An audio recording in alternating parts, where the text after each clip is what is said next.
Hey minions, today we're going to be doing a math video. That's right, math. And we're going to be learning something new, time. Now, I am excited to finally get to use this clock. It has been in our classroom the entire year, and so now we finally get to learn what is this clock all about. So let's get started. The first thing is how to read the clock and what's on the clock. So let's go over first what's on the clock. As you can see, there are numbers going from 1 all the way to 12. Now, we also see that there's these little dashed lines. I'm going to come closer and let's count how many dashed lines are between 1 and 2. If you're listening at home, you can count along with me. So I'm going to start at the first dashed line. 1, 2, 3, 4. Then if I jump to the next number, it is 5. If you also notice, this clock in particular has the numbers, little numbers written above the red ones. So it goes by 5, 10, 15, 20, and so forth. So here, if you haven't caught on yet, it's counting by 5s. And so this is just a quick help to know what time it is. The next thing we're going to look at are the hands. There are 2 hands, as you can see. One is in blue and one is in red. There is a minute hand and an hour hand. The hour hand is shorter. The minute hand is longer. The way that helps me to remember this is think about the word hour. Hour is spelled H with a silent H, O-U-R. H-O-U-R. That's 4 letters. But if I think about the word minute, I'll put my clock down. Minute is M-I-N-U-T-E. Minute is 6 letters long, so it is longer. Same with the hand. The hour hand is shorter, the minute hand is longer. So that's just a little trick to know to help you remember which hand is the long one and the short one. Hour is shorter, minute is longer. Same way, hour has 4 letters, minute has 6.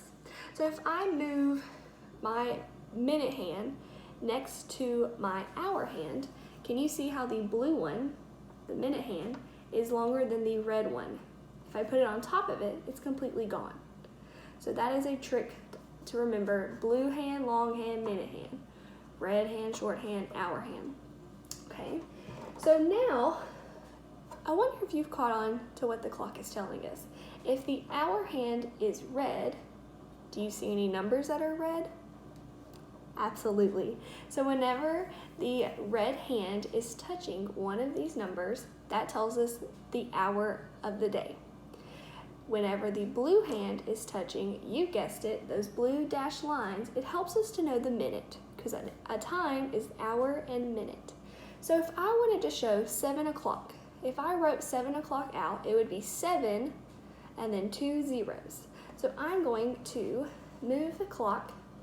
Now remember, my hour hand is red, my minute hand is blue. I'm going to move the hour hand to touch the 7, and the minute hand is on the 12. Now, if you look at the clock, the 12 has 60.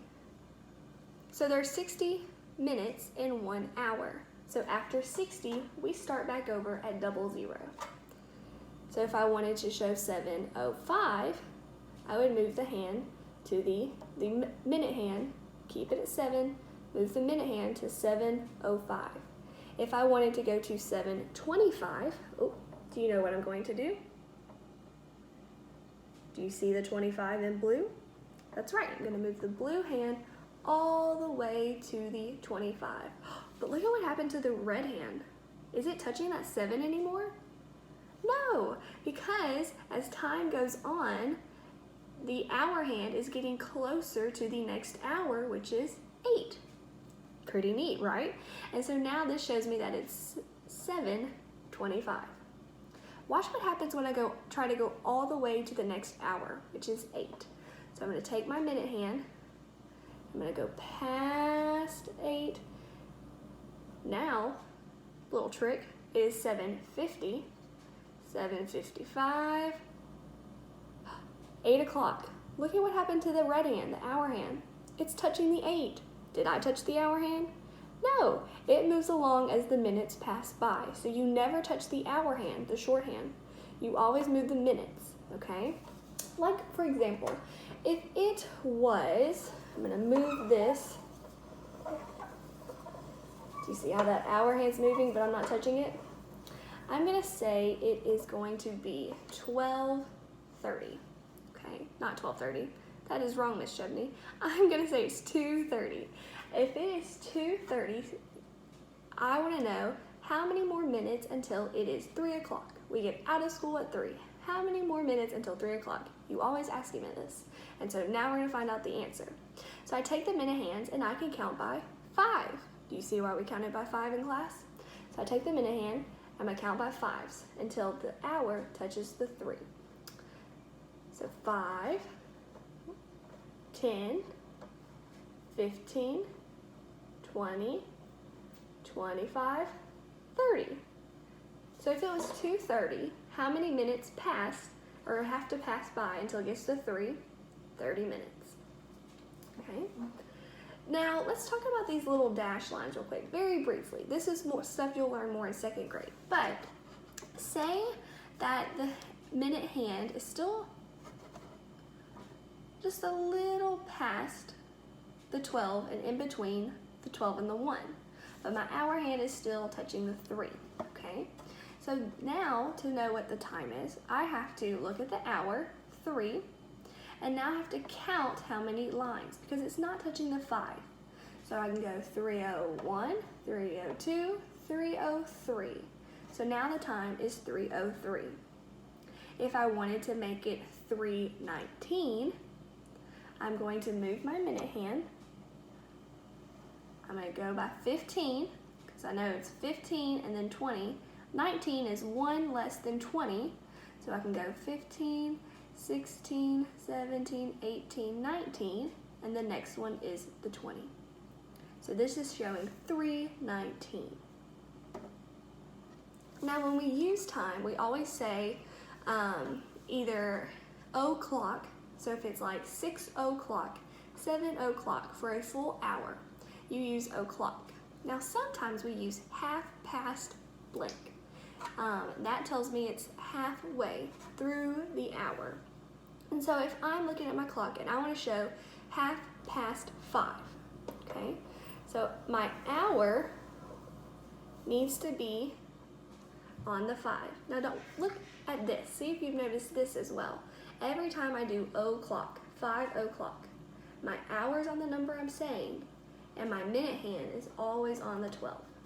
So if I want to go 5:05, I need to move my minute hand all the way to half of the clock. So if I go half of 60 is straight down to 30. So 5:05 is 5:30. Remember when we did symmetry last week and we had a circle and we cut it in half? So if I was cutting my circle in half from the 12, this big red 12, and I did a straight line down, it would lead back to my 6 or my 30. So that is half of a clock, half of a clock. So 5:05 is 5:30. Let's try another one. If I have 8 o'clock, 8 back to the 12 o'clock, and I want to go 8:30. Okay, I'm going to take my minute hand, I'm going to go halfway down, half a circle, and now I have 8:30. Now look at what happens to our hour hand. It is halfway between 8 and 9. So these are some tips and tricks on to learn how to read a clock. And so I hope this helps you with your math homework. If you have any questions, let me know. And I had fun with you telling time.